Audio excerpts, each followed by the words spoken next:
பிறந்தாரையா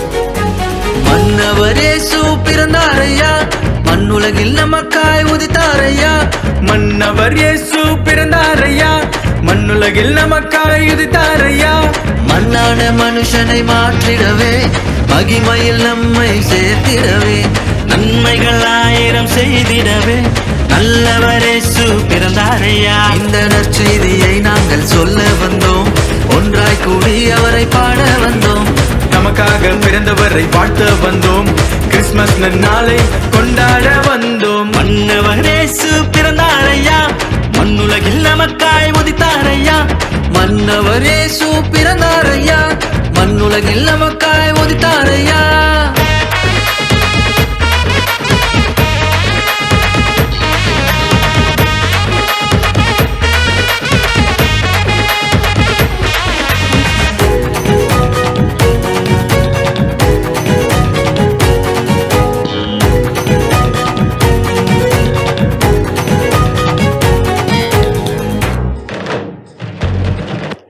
பனி பொழியும் வேளையிலே குளிரடிக்கும் இரவினிலே நிறைமாத தாய்மறியாலும் இடமின்றி தவித்தனரே உலகம் முழுவதும் படைத்தவர் அவரே உனக்காய் எனக்காய் பூமியிலே மாட்டு தொழுவத்தில் ஏழ்மையின் ரூபமாய் மண்ணுலகில் இன்று பிறந்தாரே விண்ணோரும் மண்ணோரும் ஒன்றாக கூடி அவர் பாதம் பணிந்தே கொண்டாடுவோம் விண்ணோரும் மண்ணோரும் ஒன்றாக கூடி அவர் பாதம் பணிந்தே கொண்டாடுவோம் இந்த நற்செய்தியை நாங்கள் சொல்ல வந்தோம் ஒன்றாய் கூடி அவரை பாட வந்தோம் நமக்காக பிறந்தவரை வாழ்த்த வந்தோம் கிறிஸ்துமஸ் திருநாளை கொண்டாட வந்தோம்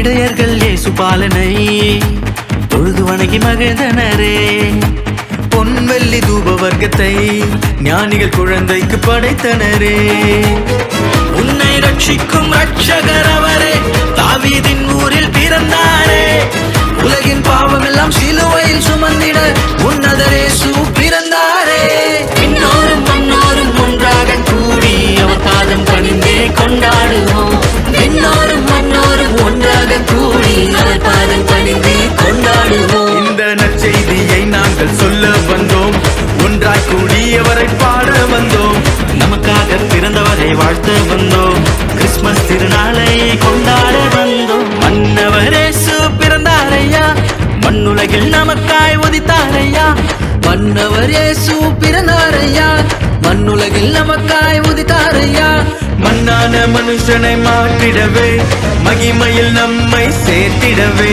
நன்மைகள் 1000 செய்திடவே நல்லவர் இயேசு பிறந்தாரையா இந்த நற்செய்தியை நாங்கள் சொல்ல வந்தோம் ஒன்றாய் கூடி அவரை பாட வந்தோம் நமக்காக பிறந்தவரை வாழ்த்த வந்தோம் கிறிஸ்துமஸ் திருநாளை கொண்டாட வந்தோம் இந்த நற்செய்தியை நாங்கள் சொல்ல வந்தோம் ஒன்றாய் கூடி அவரை பாட வந்தோம் நமக்காக பிறந்தவரை வாழ்த்த வந்தோம் கிறிஸ்துமஸ் திருநாளை கொண்டாட வந்தோம்.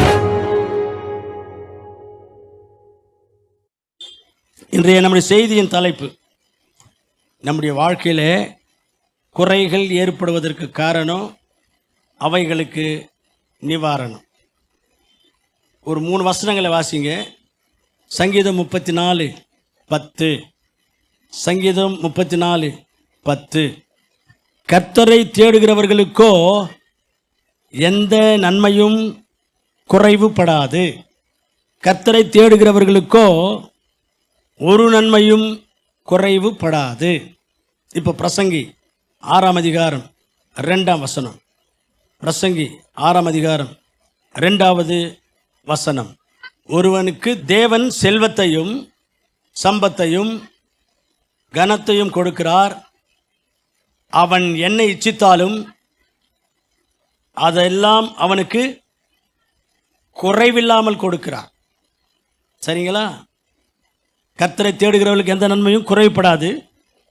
தேவன் செல்வத்தையும் சம்பத்தையும் கனத்தையும் என்ன இச்சித்தாலும் எதை ஆசைப்பட்டாலும் விரும்பினாலும் குறையில்லாமல் கொடுக்கிறார்.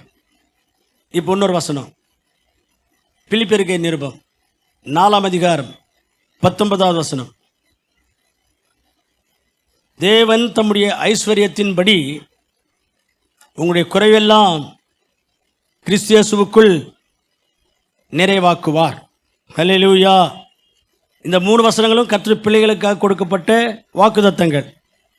இந்த 3 வாக்குத்தத்தங்களும் என்ன சொல்லுதுன்னா, கர்த்தருடைய பிள்ளைகளுக்கு குறை என்பதே இருக்காது. அவங்க என்ன விரும்பினாலும் குறைவில்லாமல் கர்த்தர் கொடுப்பார், குறைகளெல்லாம் நிறைவாக்குவார் என்ற விஷயங்களை நம்ம இங்கே இந்த 3 வாக்குத்தத்தங்களில் பார்க்குறோம். இப்போ நம்ம எல்லாரும் கர்த்தருடைய பிள்ளைகள் தான். கர்த்தருடைய பிள்ளைகளா இல்லையா? கர்த்தருடைய பிள்ளைகள் கையை வைத்து ஒரு அல்லேலூயா சொல்லுங்க. அல்லேலூயா. குறையில்லாமல் இருக்கிறாங்க. எனக்கு எந்த குறையும் இல்லைங்க, நல்லா இருக்கிறேங்க. எனக்கு உடம்புல எந்த பிரச்சனை இல்லை, குடும்பத்தில் எந்த குறை இல்லை, பணத்துக்கு எந்த குறை இல்லை, எனக்கு நிம்மதியில் குறையில்லை, பொருளாதார விஷயத்தில் மற்ற எந்த விஷயத்துலேயும் எனக்கு குறையில்லை அப்படின்னு நம்மளால் சொல்ல முடியுதா? இல்லை. ஏன் இல்லை? வசனங்களில் படித்தோம் ஆண்டவருடைய வாக்குத்தத்தங்கள். கர்த்தர் தம்முடைய பிள்ளைகளுக்கு எந்த நன்மையும் குறைவு வைக்க மாட்டார். அவன் மன விருப்பங்களெல்லாம் நிறைவேற்றி குறைகளெல்லாம் தீர்த்து குறைகளெல்லாம் நிறைவாக்குவார் அப்படின்னு படிக்கிறோமே. அப்போது ஏன் நமக்கு குறை ஏற்படுகிறது? இந்த காரணங்களை கண்டுபிடிக்கணும். குறையில்லாமல் வாழறதுக்கு பைபிள் நமக்கு என்ன சொல்லுது? அவைகளை நாம் உணரணும், கை கொள்ளணும். நம்முடைய வாழ்க்கையில் குறைகள் ஏற்படுவதற்கு காரணம் அப்படின்னு பார்த்தா, ஆண்டவருடைய கண்ட்ரோலில் நாம் இல்லாமல், ஆண்டவருடைய உறவிலே நாம் இல்லாமல், ஆண்டவருடைய ஆளுகையின் கீழே நாம் இல்லாமல் சுய விருப்பத்தின்படி வாழ்வோமானால் நம்முடைய வாழ்க்கையில் குறைகள் ஏற்படும். இதை தான் கெட்ட குமாரனுடைய அந்த ஊமையிலிருந்து ஆண்டவர் நமக்கு உணர்த்துகிறார். கெட்ட குமாரனுடைய ஊமையில் அந்த கெட்ட குமாரன் அப்பாவுடைய உறவில் ஐக்கியத்தில் இருந்தான், அவனுடைய தகப்பனாருடைய கண்ட்ரோலில் இருந்தான், அப்பாவுடைய நடத்துதலின்படி நடந்தான். ஒரு கட்டத்தில் சுய விருப்பத்தின்படி வாழணும் அப்படின்னு முடிவு பண்ணிட்டான். அப்பா கிட்ட வந்து கேட்குறான், எனக்கு வர வேண்டிய என்னுடைய ஆசையை பிரித்து கொடுப்பா, நான் தூர தேசத்துக்கு போயிட்டு வியாபாரம் பண்ணி நான் டெவலப் ஆகிக்கிறேன் அப்படின்ட்டு சுய விருப்பத்தின்படி அவன் தன்னுடைய தகப்பனை விட்டு போயிட்டான். அங்கே போனால் அவன் குறைவுபட்டான், எல்லாவற்றிலும் குறைவுபட்டான் அப்படின்னு இருக்கு. அங்கே போன பிறகு அவனுக்குள்ளே சாத்தான் நுழைஞ்சிட்டான். அவனை பலவிதமான பொல்லாத வழிகளுக்குள்ளே இழுத்துன்னு போயிட்டான். எல்லாவற்றிலும் குறைவுபட தொடங்கினான் அப்படின்னு லூக்கா சுவிசேஷம் 15ஆம் அதிகாரத்தில் 14ஆம் வசனத்தில் வாசிக்கிறோம். அந்த கெட்டகுமாரனுடைய உவமை அங்கே தான் இருக்குது. அந்த 15ஆம் அதிகாரத்தில் அந்த முழு உவமையும் படித்து அதை விவரமாக சொல்கிறதுக்கு நமக்கு டைம் இல்லை. அதனால்தான் அந்த இன்சிடெண்ட்டை மட்டும் உங்களுக்கு சொல்லிட்டேன். 14ஆம் வசனம் மட்டும் வாசிங்க. எல்லாவற்றையும் அவன் செலவழித்த பின்பு அப்பொழுது அவன் குறைவுபடத் தொடங்கினான். சரிங்களா? பிரியமானவர்களே, உங்களுடைய வாழ்க்கையில் பிதாவாகிய தேவன் நம்முடைய அப்பா அவருடைய நடத்துதலின்படி நீங்கள் நடந்து கொண்டால் அவருடைய கண்ட்ரோலில் நீங்கள் இருந்தால், அவருடைய உறவில் நீங்கள் இருந்தால் உங்களுக்கு குறை ஏற்படாது. அல்லேலூயா. இன்றைக்கி நிறைய பேருடைய வாழ்க்கையில் குறைவு ஏற்படுவதற்கு காரணம் கடவுளுடைய கண்ட்ரோலில் அவங்க இல்லை. அவங்க இஷ்டத்துக்கும் வாழறாங்க. கடவுளுடைய நடத்துதலின்படி நடந்துக்கிறது இல்லை, அவங்க இஷ்டத்துக்கும் நடந்துக்கிறாங்க. ஆண்டவருடைய ரிலேஷன்ஷிப்பில், உறவில் நெருக்கமாக அந்யோன்யமாக இல்லை. இந்த காரணங்கள்னால நிறைய பேருடைய வாழ்க்கையில் குறைகள் ஏற்படுகிறது. உங்களை குறித்து நீங்கள் யோசித்து பாருங்கள். உங்களுடைய குறைகளுக்கு இந்த மாதிரியான காரணங்கள் இருக்கும் என்றால் கர்த்தரோடு பேசுகிறார். இன்னைக்கே மனம் திரும்பி உங்களுடைய வாழ்க்கையை ஆண்டவருக்கு சரண்டர் பண்ணி அவருடைய கண்ட்ரோலுக்குள்ளே வந்துடுங்க. அவருடைய நடத்துதலின்படி வாழுங்க. ஆண்டவருடைய பிள்ளையாக ஆண்டவருடைய உறவிலே இருங்க.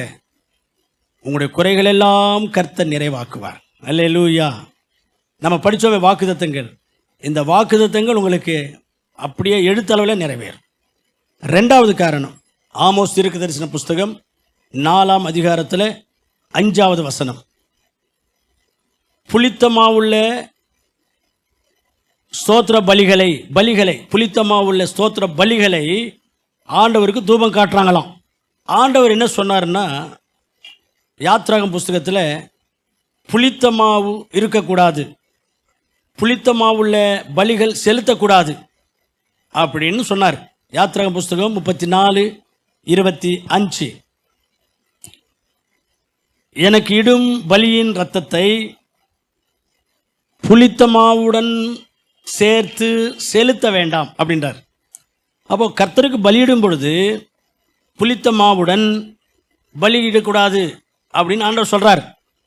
ஆனால் இவங்க புளித்த மாவுடனே கூடிய பலிகளை கர்த்தருக்கு செலுத்தினார்கள் என்று வாசிக்கிறோம். அப்படியே தொடர்ந்து அந்த ஆமோஸ் புஸ்தகத்தில் வேறு என்ன செஞ்சாங்க அப்படின்னு 4ஆம் வசனத்துலேயும் வாசிக்கணும். 4ஆம் வசனம் வாசிக்க சீக்கிரமாக.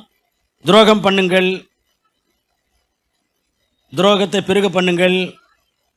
இஸ்ரவேல் புத்திரரே, இப்படி செய்வதே உங்களுக்கு பிரியம். இப்படி செய்கிறது தானே நீங்கள் இஷ்டப்படுறீங்க, செய்யுங்க.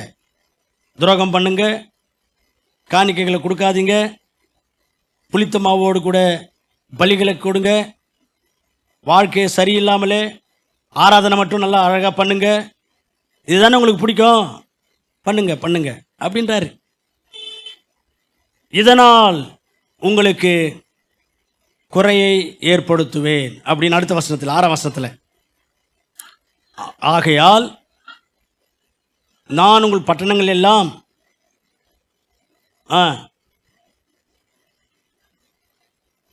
அப்பத்தின் குறைவை கட்டளையிட்டேன். சாப்பாட்டுக்கே உங்களுக்கு கஷ்டப்படுற மாதிரி குறையை கட்டளையிட்டேன்.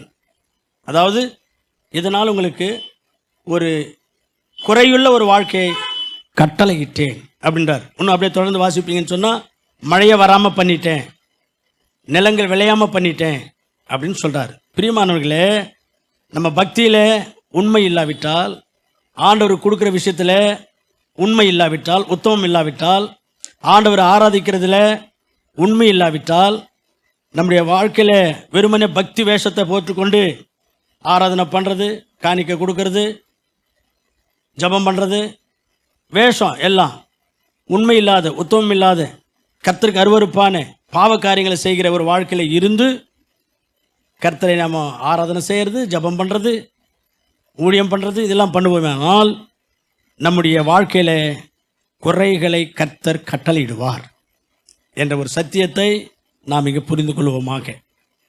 ஆகவே நம்முடைய வாழ்க்கையில் இருக்கிற குறைகளை, குற்றங்களை, தவறுகளை உபவாசங்களிலிருந்து ஜபம் பண்ணி சரி செய்து கொண்டு அவைகள் மேற்கொண்டு கொஞ்சம் கொஞ்சமாக கர்த்தருக்கு பிரியமான பிள்ளைகளாய் நாம் மாறணும். ஆராதனை அழகாக பண்ணுறோம், வாழ்க்கை சரியில்லை, வார்த்தைகள் சரியில்லை, பேச்சு சரியில்லை. ஜபங்கள் அழகாக பண்ணுறோம், ஆனால் வாழ்க்கையில் உண்மை இல்லை.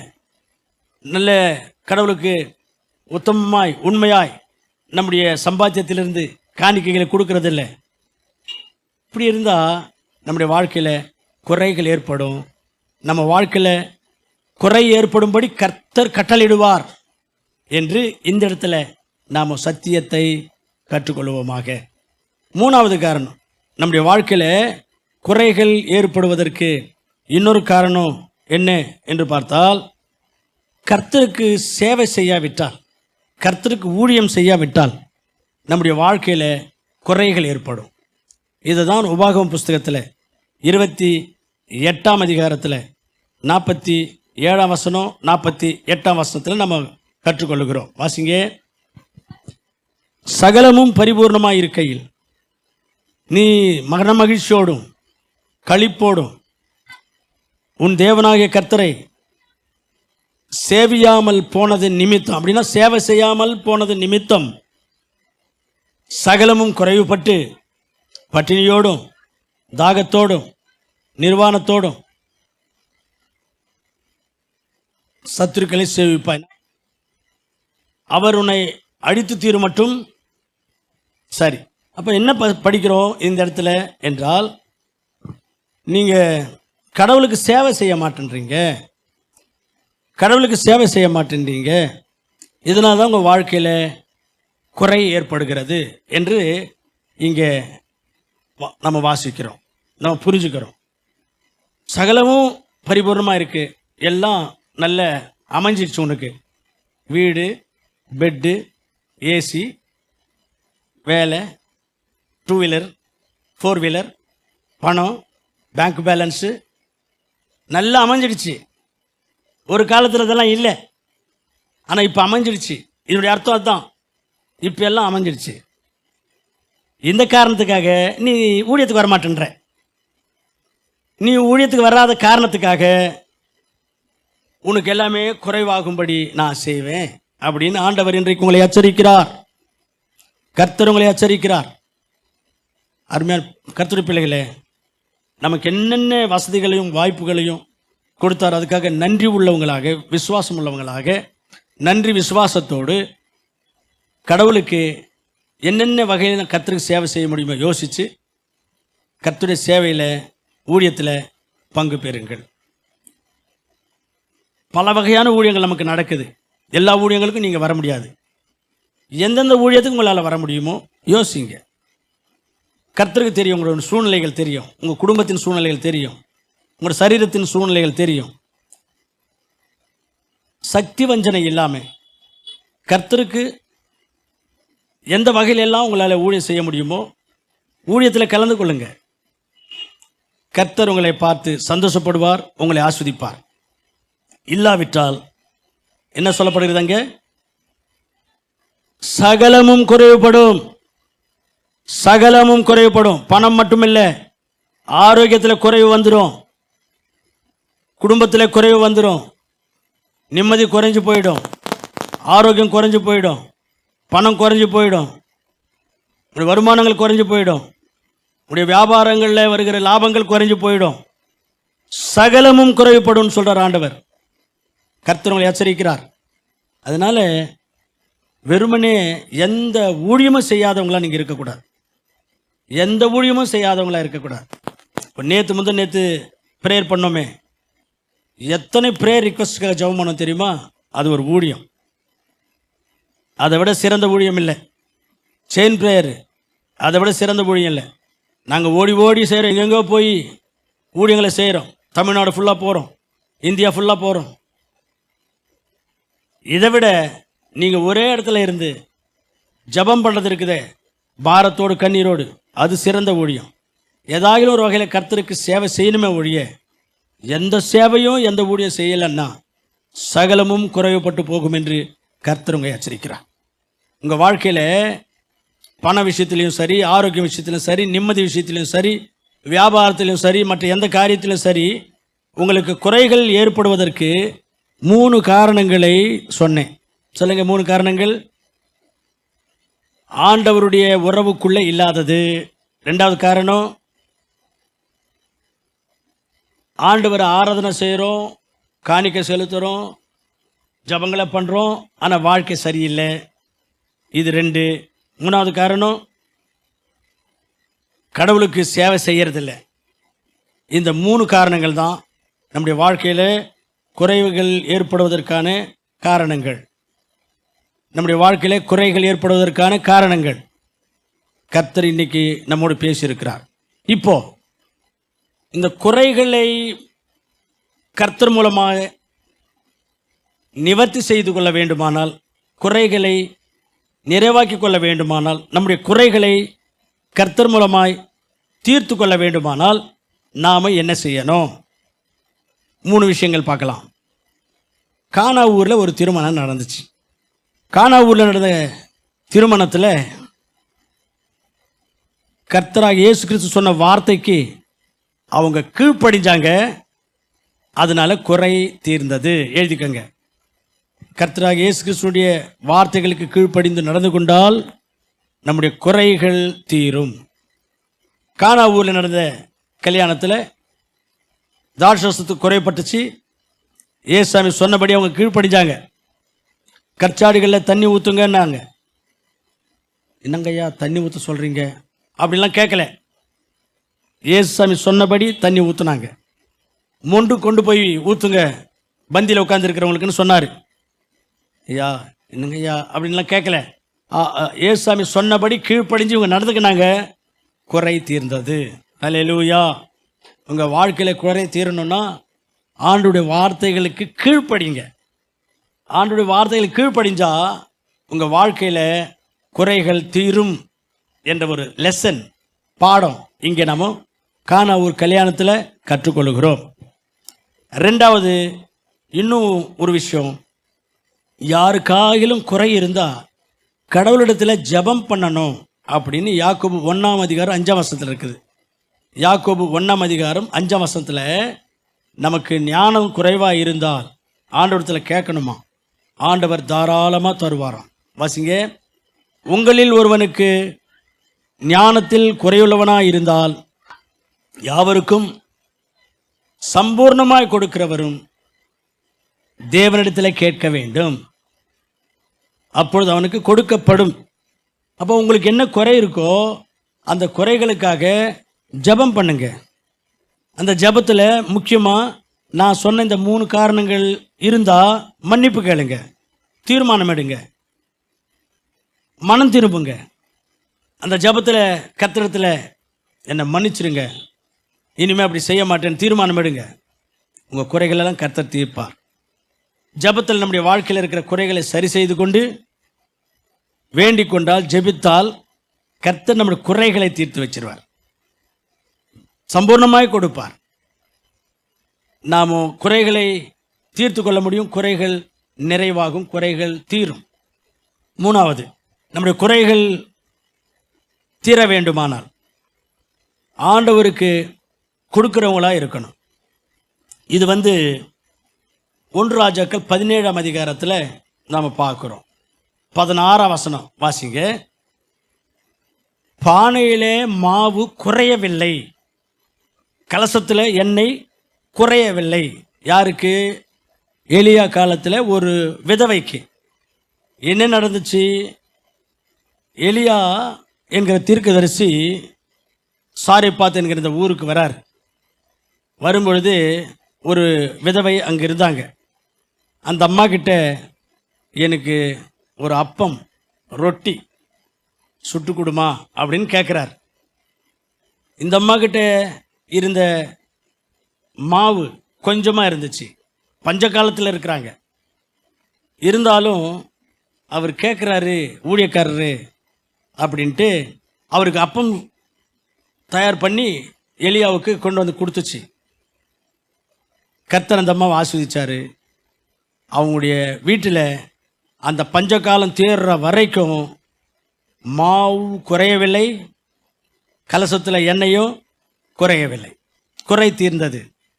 பஞ்ச காலத்திலேயும் குறைவில்லாத ஒரு வாழ்க்கை அந்த அம்மாவுக்கு அமைஞ்சதுக்கு காரணம் என்ன என்றால், கொடுக்கிற ஒரு மனசு அந்த அம்மாவுக்கு இருந்துச்சு.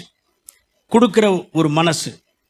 நீங்களும் கூட யாரெல்லாம் தேவையில் இருக்கிறாங்களோ, ஏழை எளியவங்களுக்கு, ஏழைகளுக்கு, விதவைகளுக்கு, அனாதைகளுக்கு, ஊழியருக்கு, சபைக்கு கொடுக்கிற ஒரு மனசு உங்களுக்கு இருக்கும் என்றால் கர்த்தர் உங்களுடைய குறைகளெல்லாம் நிறைவாக்குவார். அதுதான் பைபிள் ஒரு வசனம் இருக்குது, வாரி இறைத்து விருத்தி அடைவாரும் உண்டு, பிசிறித்தனம் பண்ணி வறுமை அடைவார் உண்டு. அப்படின்னா புரியுதா? பிசினாரித்தனமாக இருந்து எதுக்குமே கொடுக்க மாட்டாங்க, யாருக்கும் கொடுக்க மாட்டாங்க, கடவுளுக்கு கூட கொடுக்க மாட்டாங்க, மனுஷருக்கும் கொடுக்க மாட்டாங்க. அதனால வறுமை அடைகிறாங்க. வறுமை வறுமை குறை ஏன் ஏற்படுது? கொடுக்குற மனசு இல்லை. ஆகவே கொடுக்குற மனசு இருக்கணும். நாம் ஏழை எளியவங்களுக்கோ ஊழியங்களுக்கோ ஊழியருக்கோ விதவைகளுக்கோ திருச்சபையில் உள்ள பிரதர்ஸ்க்கோ அவங்களுடைய தேவைகளை பார்த்து அவங்களுக்கு ஏதாவது கொடுக்கணும்னா மனசு இருக்கணுமா, பணம் இருக்கணுமா? மனசு இருக்கணும். மனசு இருந்தால் கொடுத்துருவோம், எப்படியாவது கொடுத்துருவோம். இதை கொஞ்சம் புரிஞ்சுக்கிட்டு கர்த்தருக்காக கொடுக்குற ஒரு நேச்சர், கொடுக்குற ஒரு மனசு, கொடுக்குற ஒரு புத்தி உங்களுக்குள்ளே வளர்த்து கொள்ளுங்க. உங்களுடைய குறைகள்லாம் நிறைவாகும், கர்த்தர் சந்தோஷப்படுவார். ஆகவே பிரியமானவர்களே, நம்முடைய வாழ்க்கைக்கு குறைகளை ஏற்படுவதற்கான காரணங்கள் என்னன்னு பார்த்தோம். குறைகள் நீங்கி நிறைவான ஒரு வாழ்க்கை வாழறதுக்கு நாம் செய்ய வேண்டிய காரியங்கள் என்ன என்பதும் பார்த்தோம். கர்த்தர் இப்படிப்பட்ட ஒரு தேவ ஞானத்தை, குறையில்லாத ஒரு வாழ்க்கை வாழறதுக்கு பைபிளில் வைத்திருக்கிறார், நமக்கு கற்றுக் கொடுத்திருக்கிறார். இதை நாம் உணர்வோமாக, இதன்படி நடந்து கொள்வோமாக. குறையில்லாத ஒரு வாழ்க்கை, செழிப்பான ஒரு வாழ்க்கை, ஆசீர்வாதமான ஒரு வாழ்க்கை, நிறைவான ஒரு வாழ்க்கை வாழ கர்த்தர் நமக்கு கிருபை செய்வாராக.